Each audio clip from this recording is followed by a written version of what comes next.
So, hi and good morning. So, ayan, naka-ready na ako for my surgery. So, ang aga ko nagising, wala pang 3 o'clock gising na ako kasi 6 o'clock yung call time sa hospital. And then, 7 o'clock yung surgery.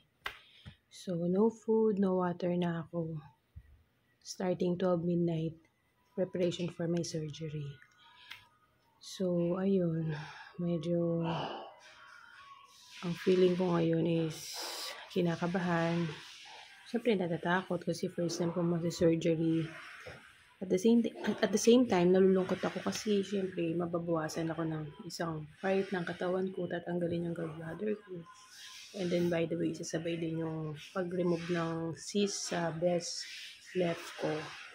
So, hoping and praying talaga na sana benign. And after this surgery, sana ito na yung first and last. Praying, no? Claiming in the name of Jesus na sana ito na yung first and last na masa-surgery ako. And I know may mga adjustment, malaking adjustment na mangyayari sa akin, lalo na especially sa body ko. Kasi nga mawawala na ako ng gallbladder.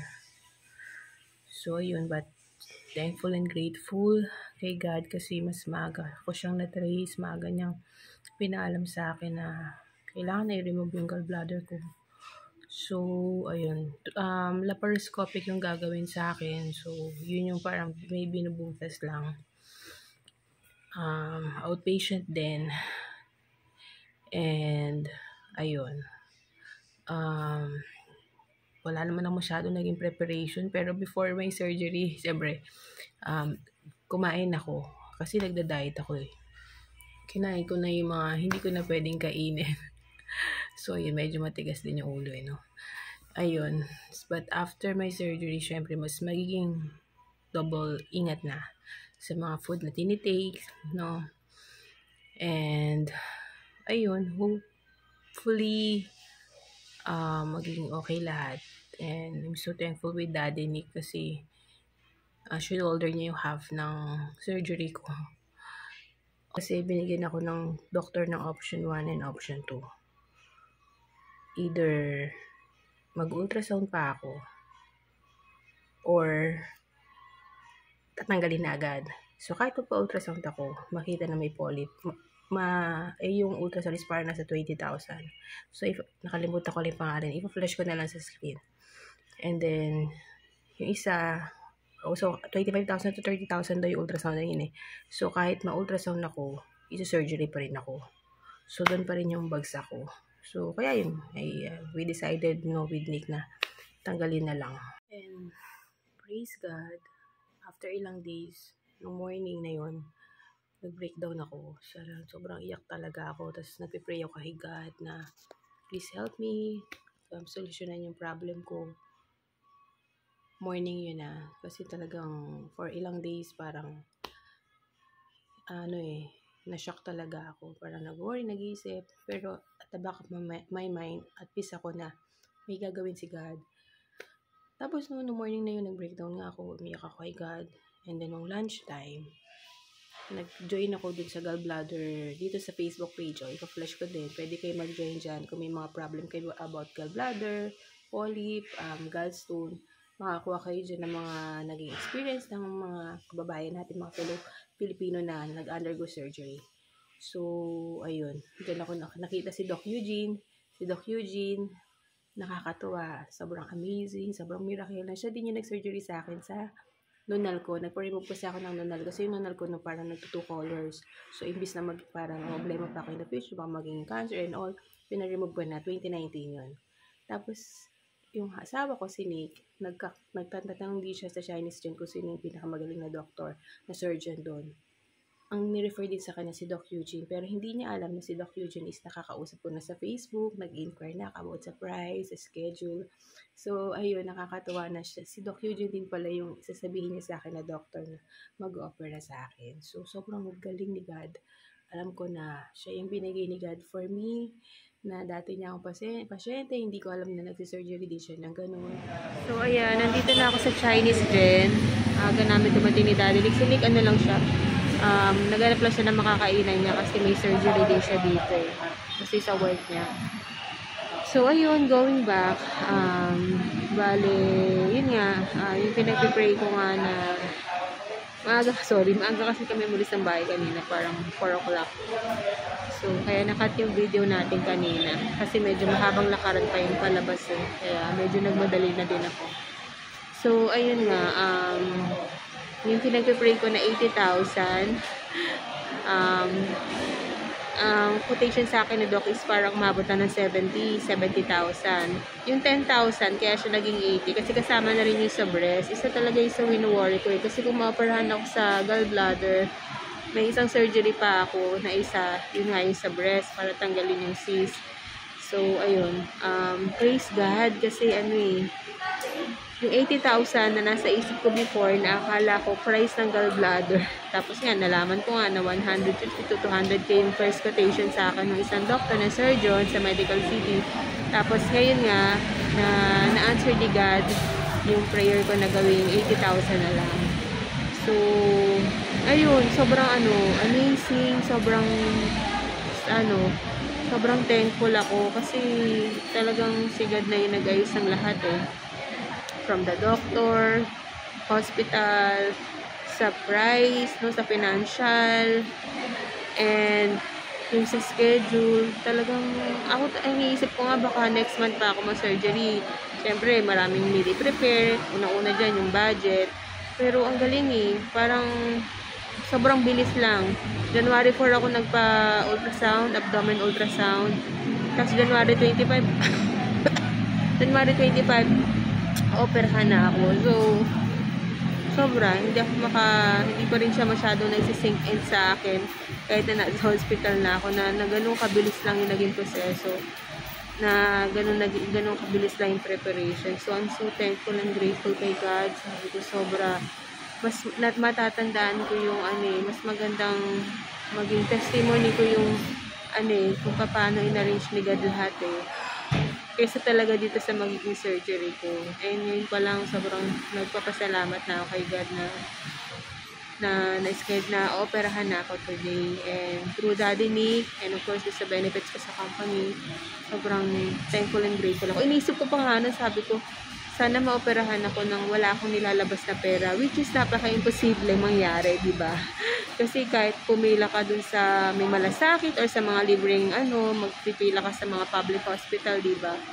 May kailangan ka pa rin i-shell out. Pero ito talaga sobrang galing kasi sinagot ni Daddy Nick yung half sinagot naman ng company namin. So in short, parang wala talaga akong nilabas na pera. So, siguro yung sa akin na lang yung gamot and all, ganyan. So, sobrang galing talaga. Sobrang wala talagang imposible kay God. And sobrang thankful ako dun sa blessings, dun sa solution niya na binigay niya sa akin. Sobrang thankful. So, ayan. So, isi-share ko sa inyo paano ko nalaman na meron akong polyps sa gallbladder. Kasi nga, January 4, nagpa-ultrasound ako sa abdomen. Kasi last year, nagpagano na ako, last April. Pero walang nakitang kahit na So, April, May, June, July, August, September, October, November, December, January. So, after 9 months, nagpa-ultrasound ulit ako sa abdomen. Kasi, lagi akong bloated. Tapos, masakit yung lower back ko. Yung lower back ko parang matagal na siyang masakit eh. Parang ilang years na siguro nga dahil sa pagko-commute ko and all siguro. Pero ayun nga, itong second ultrasound ko, may nakita kagad na polyp. Yung polyp ko, 1.64 cm agad siya. So usually daw kasi, pag yung mga polyp sa gallbladder, pag below 1 cm, parang medyo okay pa. Pwede pa siyang obserbahan. Yung sa akin kasi 1.64 cm agad siya, 1.64. So ibig sabihin, after ilang months after my surgery, after my ultrasound sa abdomen, na siya, biglang nagkaroon agad. So nung nagpa-check ako kasi una muna sa family doctor muna ako nagpa-check eh. Tapos siya din nag-record sa akin ng abdomen ultrasound. Tapos nung nakita nga niya, nirefer niya agad ako sa gastro. So, pa-schedule agad ako sa gastro. Then, namit ko si gastro. Binigyan nga agad ako ng 2 option. First option, mag-ultrasound ako na worth 20,000 to 30,000. Tapos, Second option, isi-surgery rin bagad. Kasi ano naman daw mabubuhay naman daw yung tao ng walang gallbladder. Kaya pag may mga nakikita daw yung mga doktor na problema sa gallbladder, may gallstone, may plano na polyp, kasi ang polyp daw is 5% pwede siya maging cancer, 95% pwedeng benign. So, para just to be sure daw, no, kaysa daw mas lumaki pa yung problema, ito yung sa gastro i-remove na niya na. Sinasuggest na niya sa akin na i-remove. Tinanong ko nga sa Dok, kung kayo po yung papipiliin, ano ba yung magiging option ninyo? Option 2 na agad or option B na i-remove na lang. And then, ni-refer niya ako sa surgeon. Tapos doon po the following day, Wednesday yun Tapos Thursday, surgeon naman ako. Pinakita ko yung result ko. Ayun, yun din yung sinabi niya na i-remove na lang. So, yun nga, nagbigay siya ng rate. Medyo namahalan talaga ako, to be honest. Kaya, nagtanong ako kung pwede ako magpa-second opinion. Tapos yun nga yung kinakwento ko kanina. Kung paano ko na contact ulit si Doc Eugene. Dahil dun sa gallbladder group, page group dito sa Facebook. So, ayun, so, doon ko ulit na-recall si Doc Eugene. So, ayun nga, hanggang sa nakapag-appointment ako sa kanya, nagpa-check up ako. Tapos, yun din yung nireko niya sa akin. Kesa nga naman daw na maging, knock on wood naman na mag-cause pa ng cancer, madadamay pa yung liver ko. So, pwedeng tapesan pa yung liver, mga ganun ba? Yung mga ganun scenario na pwede namang agapan, huwag nang paabutin pa doon. So, ayun. Kaya, importante na, wala akong pain, by the way, wala akong pain na naramdaman sa tagiliran ko, dito sa right part. Wala talaga at all. Kaya, pwede ko rin isipin na okay yung gallbladder ko. Kaya, kung kayo ay may nararamdaman or wala man, siguro from time to time, abdomen ultrasound kayo para lang ma-make sure na okay yung liver, yung kidney natin, yung pancreas natin, actually buong tiyan yung makikita, even yung sa gallbladder kung may problema. Tapos sa breast naman, kasi ako cyst creator talaga yung body ko. Talagang madaming cyst ako, especially sa breast. So, ako naman, way back 2012, naoperahan na rin ako sa cyst, na-remove na ako sa breast. Actually, both And, ayun nga, wala na nagpa-APE ako kasi parang may nakapasi doc. And sinabi ko naman yung history ko. So, from then, parang starting 2022, nagre-regular breast ultrasound ako. Parang twice a year. Dahil nga may cyst ako, parang nasa 48. Dati nga 48 Medyo kumonti ngayon, parang nasa 42 na lang yata. So, ayun. Kailangan na pag magpapa-breast ultrasound pala kayo, kailangan from the start ng may menstruation kayo hanggang sa hanggang sa ika-10th day. Para lang kasi di ba nagsuswollen yung breast natin pag may period tayo. Tapos kung medyo lagpas na sa period, iba pa din yon. So, mas safe talaga ika-10th. Yun yung sabi ng OP ko. Tapos, ayun nga, may isang cyst ako sa breast, sa left, na medyo mas lumalaki siya. Sorry, naka-face mask ako kasi nasa hospital. So, ayun, kailangan siyang, i-remove na lang kasi from 1 something cm, parang nasa 2 cm na siya. So, lumalaki talaga siya. So, i-remove na lang para lang ma-biopsy, para makitang benign. Pero, ang sinabi naman ng surgeon ko, yung cyst ko daw is parang parang water lang sa loob. Pero, ang i-remove lang, yung isang lumalaki. Para lang ma-make sure lang na, na safe tayo, na yung mga cyst natin is benign naman. And then, yung sa akin kasi, nung una, wala talaga ako makapa. Pero, nagpa-breast ultrasound pa rin ako, para lang just to be sure. Tapos, ayun nga, hanggang nakita ko sa ultrasound na may mga cyst pala na hindi nakakapa. And sinabi naman ni doctor na may mga cancer na walang sakit, walang pain na nararamdaman. So, ayun. So, siguro ito yung, ito isa yun sa mga, syempre, kinakatakot natin, diba? Lalo sa mga kababaihan, yung breast cancer. So, para lang, mas maagapan or maiwasan, diba? Syempre, dagdagan natin ng prayer talaga. Pag-aalaga sa katawan para ma-avoid natin yung mga ganong klase ng sakit. Ipag-pray na rin natin lahat ng tao na nagsasuffer sa cancer na naway heal sila ni God. So, ayun yung buong story niya. And, ayun, naway matapos yung surgery natin ng SI. So, i-update ko na lang kayo later kung ano yung mangyayari sa ating surgery. So, ayun lang. See you later ulit. Nantay ko lang si Doc kasi 7 o'clock yung surgery ko. Pero, ano pa lang, 6 o'clock pa lang in the morning. So, 6:10 pa lang. Ayun lang.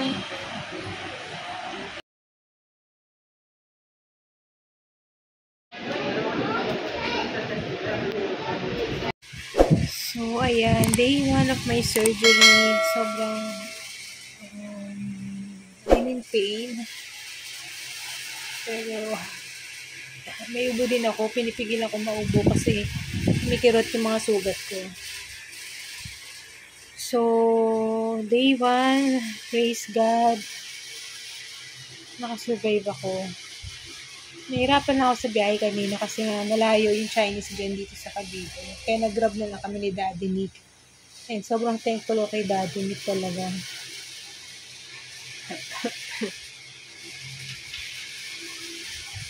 Meron akong 4 na tusok kanina.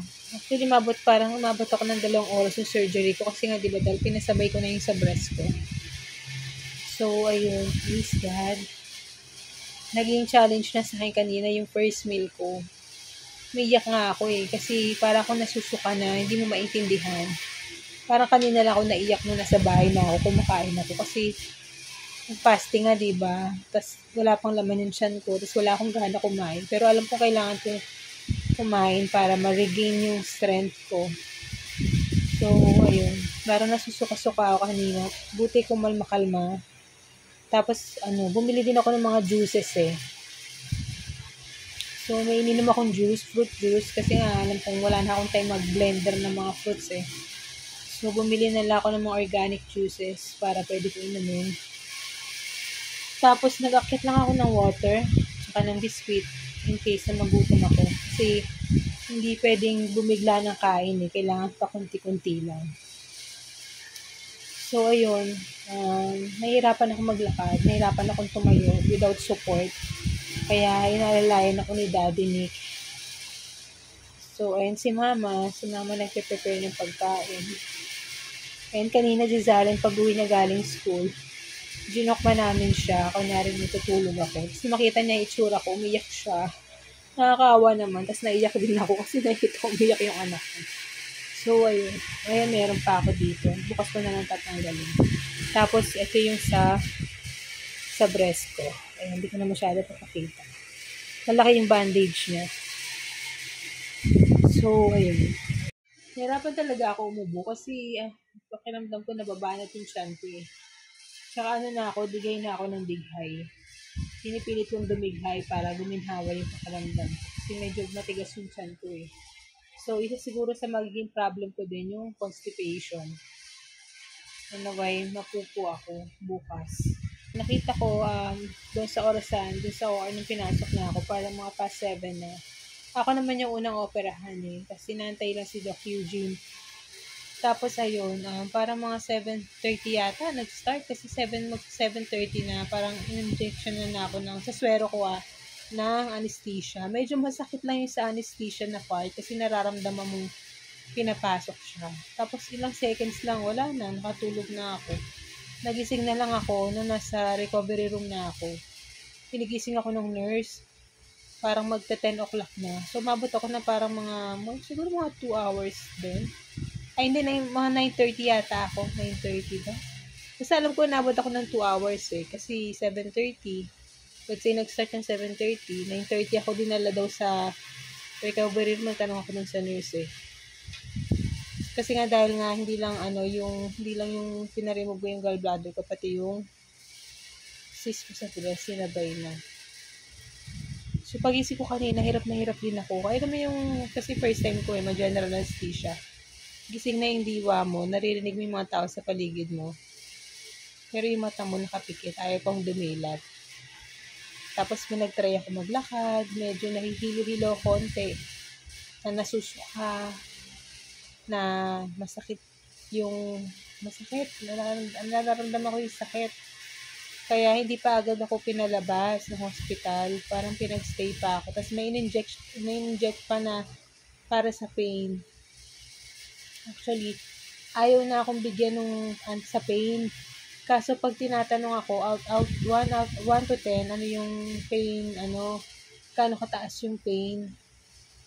So, parang sasabi ko 7. Kasi parang hindi talaga ako, hindi ako makasalita, kabulong lang. Tapos nung injectionan ako, sabi, para doon sa pain, nakakaidlip-idlip daw ako. Tapos pwede daw ako matulog. Kasi pinipigilan ko nga kasi alam ko i-discharge na ako. Pero mabait yung mga nurse sa Chinese Gen. Hinayaan nila ako magpahinga pa. So, ayun. Thank you so much sa mga nag-assist sa akin kanina sa Chinese Gen. Actually, dyan ako nanganak sa Chinese Gen. Maganda yung service nila dyan. So, ayun. Going back. So, ilang beses ako binalikan ni Daddy ni kasi may OR din siya. May ina-assist siyang doctor. So, ayun. Kay Doc Eugene Castro, maraming salamat po. Thank you so much. Talagang nagbiruan pa kami ni Doc kanina nung yung pagkakita namin sa OR kanina. Sabi niya, noon na lang niremove ko sa'yo. Ngayon, gallbladder na, ganyan. Tapos nakwento ko sa kanya, paano ko siya na-recall ulit. Sabi ko nga dahil nag-join nga ako dun sa Facebook group about gallbladder disease. Doon ko siya nakita. Doon ko sinearch yung name niya sa Yahoo Mail ko kasi yung dati kasi naka-Max Care pa ako. So may history. Nung sinearch ko yung name niya lumabas. So siya nga yung nag-surgery sa akin. Natatandaan ko yung face niya. Nare-recall ko yung name. Medyo namumukhaan ko siya pero hindi totally na mamumukhaan ko talaga siya na siya yun. Pero yung name niya talaga na-recall ko yung name niya. So ayun, maraming salamat. Hindi ako naghahanap kayo ng doktor. Tapos within Metro kayo, try niyo po si Chinese Gen. Hanapin niyo po si Dr. Eugene Castro. So, tsaka actually siya yung pinakamura. 70,000 lang, all in na kasama na yung PhilHealth. Kasama na yun, na-deduct na rin doon. Tsaka sobrang bait ni Doc. Tsaka magaling siya. Super galing niya, actually. So, ayun. I'm very thankful kay God na siya yung nag-surgery sa akin. Siya yung binigay ni God sa akin. And I'm so thankful and grateful kay Lord Jesus Christ na hindi dahil sa Kanya. Hindi dahil sa grasya niya, sa biyaya niya. Hindi magiging successful yung operation ko. Alam ko, God is with me kung inooperahan ako. And I'm so thankful with Daddy Nick dahil talagang sobra from finances and pag-aalaga. Ayun, sobra. I love you, Daddy. Thank you.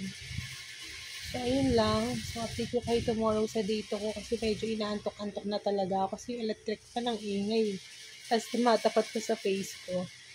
So, ayun lang. Kung kayo may mga nararamdaman, maigi na magpa-check. Kasi ako wala akong pain, walang sign. Except sa bloated. Diba yung bloated feeling mo, iisipin mo na normal lang siya. Yung lower back ko naman, nakala ko talaga sa pagmumotor namin ako. So, ayun. Mabuti na yung maagapan. Although big changes, kasi wala na akong gallbladder.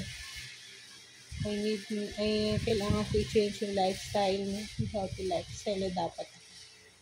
So, ayun lang. See you again tomorrow. Sa mga nagdasal sa akin, maraming salamat po. You know who you are. Sa pamilya ko na nagdasal sa akin, maraming salamat. So, ayun po.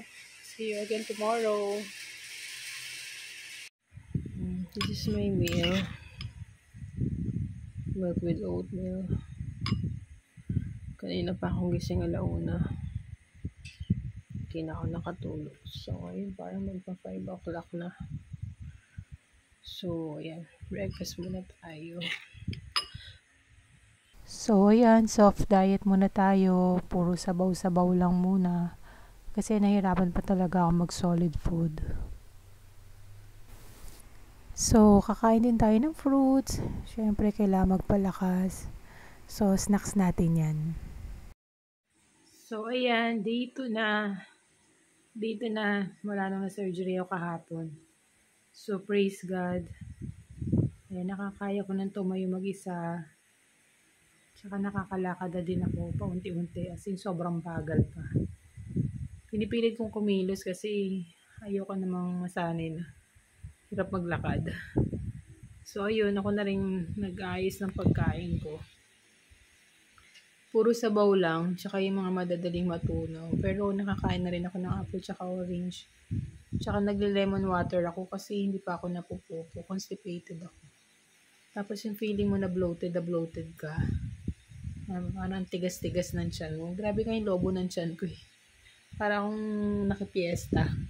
Ganun yung laki niya. Tsaka makarot pa talaga sobra. Kasi nag-take lang ako ng Arcoxia ulit para medyo maibisan yung pain. Yun, ayun o. So, yun yung date ko.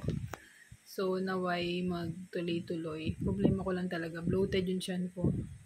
Gusto kong dumighay, gusto kong mautot. Kasi tabi sa mga kumakain na. Pero, ayun. So ayun. Kaya feeling ko matigas yung tiyan ko. So, ayun lang. Naway magtuloy-tuloy yung progress natin. And mamaya lilinisin na ni Daddy Nick yung sugat. Kasi hindi ko kaya siya. Hindi ko siya kayang linisin mag-isa. So, antayin ko na lang si Daddy Nick. Ayun lang.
So, ayan. Hi, good morning.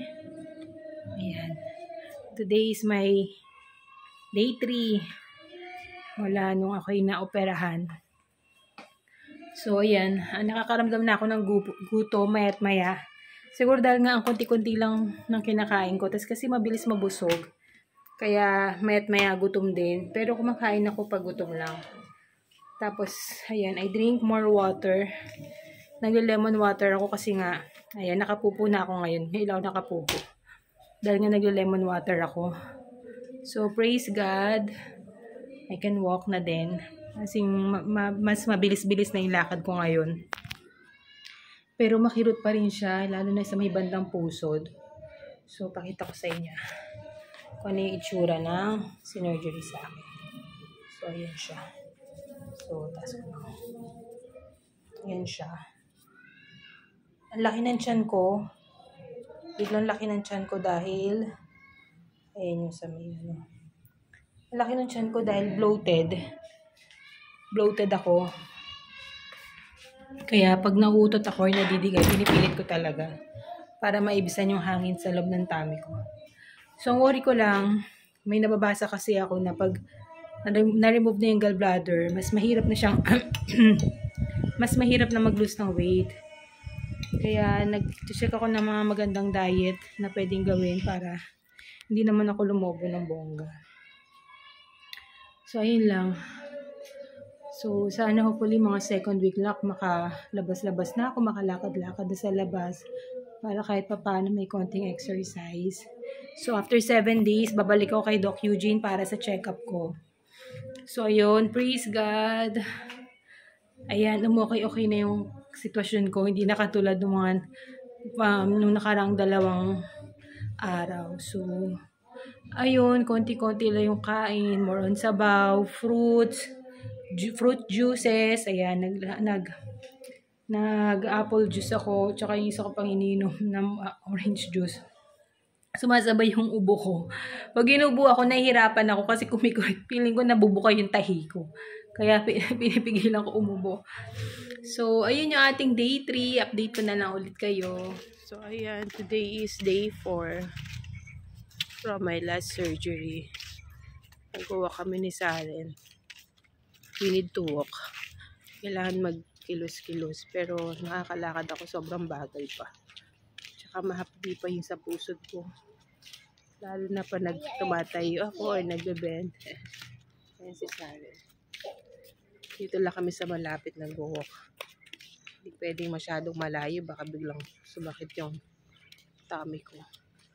Nahirapan kami makabalik. Mas stranded ako. Kaya yan, exercise. Konti lang para masanay yung body ko na kumikilos. So, ayan. Say hi, Saren. Hi! Ayan, samahan niya daw ako mag-walk. So, nakaka-51 steps pa lang. Oh my God. Pili ko pagod na ako. Saren, 51 steps pa lang tayo. Ayun, need to walk pa. Para ma-start na mag-stretch yung katawan ko. So, ayan, nakakakain na din. Maya't maya gutom na ako. Yun yung dilemma ko. Baka bigla akong mag-gain ng weight.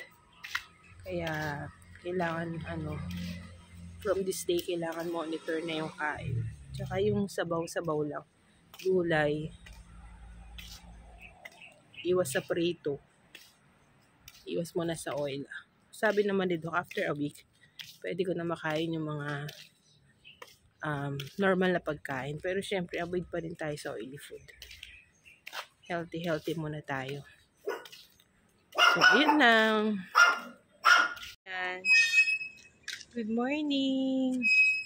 So, today is my day 5 of recovery from my surgery. So, ayan. Nakakalakad-lakad na ako. Actually, kahapon pa ako nag-start mag-walk, pero sobrang bagal lang. Kasi sobrang bagal ko maglakad. Nahihirapan i-trace ng smartwatch ko yung lakad ko. Pero okay lang. So, ayan. Kasama ko si Saren. Saren! Say hi! Hi! Ayan. Saan ba? Kita ka ba? So, ayan. Ayun. I'm getting better. So, iwas lang talaga magbuhat. Tsaka, iwas din mabusog ng sobra. Actually, pag mabilis ako mabusog madali din ako magutom. So, ayun. In moderation lang. Iwas din muna sa mga oily food. Kasi pansin ko kagabi, kahapon na tumikim ako nung air fried na shark fin. Air fried naman siya. Parang yung tiyan ko, parang naging acidic. Tapos uminom pa ako nung mango shake. So yun, parang na-bloated ako. Nagkahangin yung tiyan ko, so kailangan kong umutot para i-release siya. Pero so far yun lang naman yung mga complain ko. Masakit pa rin yung sa may bandang puso, lalo na pag umuubo ako. Excuse me. Ayun, masakit pa rin siya. Ayun. So, yung tahi ko naman sa breast is manageable naman. Medyo mahaba pala yung tahi dun sa breast ko kasi nalinisan na namin siya. Pero hindi ko pa rin siya binabasa, yung mga tahi ko. Siguro a week para sure. Pero natatry ko naman na makaligo ng maayos. So, yung hair ko muna, tapos yung upper and lower, gano'n lang ginagawa ko. Kaya punas-punas. So, ayun, para lang to be sure na hindi mapapasukan ng tubig kasi bawal mabasa yung sugat natin pag naoperahan. So, actually, 3 days lang daw pwede na maligo pero kailangan mo magbalot ng cling wrap. Parang na-effortan pa ako sa ganun Kaya hindi ko na lang siya basain. Linis-linis na lang. Si Daddy Nick yung naglilinis ng mga tahi ko. So, ayun. Medyo umimpis na yung tiyan ko. Parang hindi na siya mukhang buntis. Hindi na masyadong mukhang buntis. Hindi siya mukhang 6 months. Siguro ngayon mamukha na siyang 2 months, 3 months. Nabawasan na siya. Ayan, nabawasan na yung laki ng tiyan natin.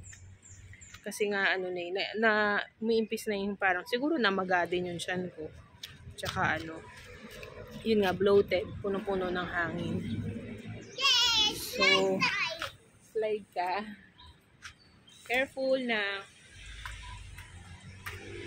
No, kay Doc Eugene Castro, 70,000 lang. 70 to 80 depende kay Doc. Ano, outpatient. Sobrang galing ni Doc. Tsaka sobrang bait. Talagang highly recommended Doc Eugene Castro ng Chinese Gen. As a surgeon. Ayan, mabait din yung secretary niya. So, yun, sini ka nag-aasikaso ng mga papers ko kasi magkiklaim ako sa SSS eh. So, ayun, I'm so thankful with Daddy Nick talaga. So, hi! So, ayan, update ko lang kayo from my lab cole. 2 weeks na since nung na-surgery ako. So, pakiramdam ko parang hindi ako na-surgery.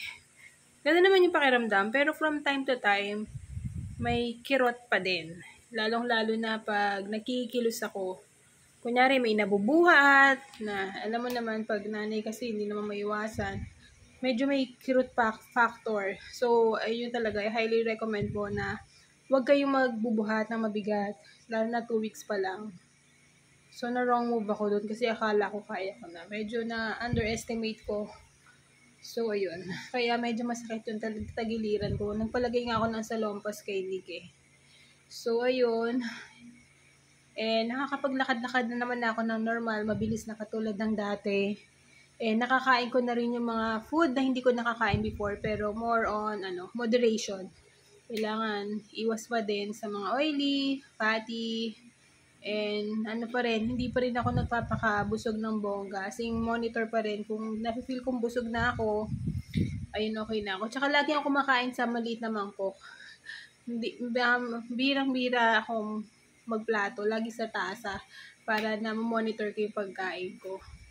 And oatmeal, fruit juice, yung mga ganun pa din. Hanggang sa mag-isang buwan. And ayun,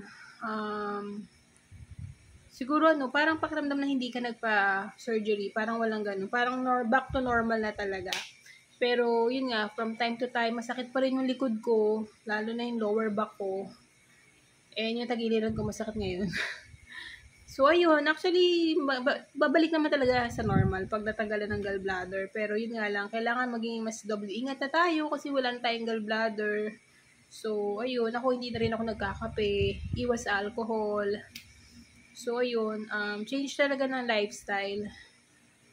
And, ayun, jeta-jeta. So, ayun lang, yun yung update sa akin today. Kaya, kung kayo, may nararamdaman kayo, actually, yung sa akin nga, ang sign lang, masakit yung likod eh. Pero, kung kayo pa may nararamdaman, lalo na sa right side, ang tummy natin, magpa-whole abdomen ultrasound tayo. Kasi kung may gallstone, di ba, para ma-check natin, na-monitor natin, kung may mga medication na kailangan gawin. Ang disclaimer po, based lang po sa experience ko to, mas maigi pa rin po na magpa-consult tayo sa doktor para alam po natin yung gagawin. Po mag-research, pero at the end of the day, sa doktor pa rin po tayo magbabase. So, ayun lang, naway magtuloy-tuloy ang recovery. Ay, by the way, yung sa breast, ko naman, is actually, ito talaga 2 weeks na makirot pa din. Parang medyo maga pa siya. Kasi nga, laman yung nakuha. Malaki yung laman na nakuha. Hindi lang siya ordinary cyst na cyst na bilog. Sa akin talaga laman. Laman na medyo malaki daw, tsaka malalim. So, siguro kaya medyo parang maga pa siya. So, ayun. Nakakatulog na rin pala ako ng nakatagilid. Parang medyo ilang araw bago ako nakatulog na nakatagilid kasi uncomfortable. Tsaka masakit talaga siya. Pero ngayon nakakatagilid na ako. Praise God. So, ayun. Ayun lang. Kaya, again, kung may nararamdaman kayo, feeling nyo may gallstone kayo, or unbothered, pa-check up po tayo kasi mas okay na po yung maagapan kaysa alam nyo po yun na kung kailan mas masama na yung kalagayan, malala na yung situation, tsaka lang tayo nagpapacheck up. So, ayun. Ayun lang po. So, good luck and God bless po sa mga gusto pong magpa-lap cole, lalong-lalo na kung may nararamdaman talaga. So, better po na agapan po natin yan. So, kung may mga question po kayo, pwede niyo po kayo mag-comment para ma-share ko po sa inyo yung mga naging personal experience ko po. And I highly recommended po talaga si Dr. Eugene Castro ng Chinese Gen. So, ipa-flash ko din po yung kanyang contact number in case po na gusto niyo po siyang, gusto niyo po magpa-check up sa kanya. And this is not sponsored po. Talagang sobrang bait lang po ni Dr. Eugene Castro ng Chinese General Hospital. So, ayun lamang po. Mag-iingat po kayo. And God bless po. Stay healthy and fit. No? Mag-jeta, mag-exercise na po tayo. Lalo na po pa nagkakaedad na. Palakasin po natin yung katawan natin para sa pamilya natin. And of course, para kay Lord. Maraming salamat po. And ingat po tayong lahat. God bless.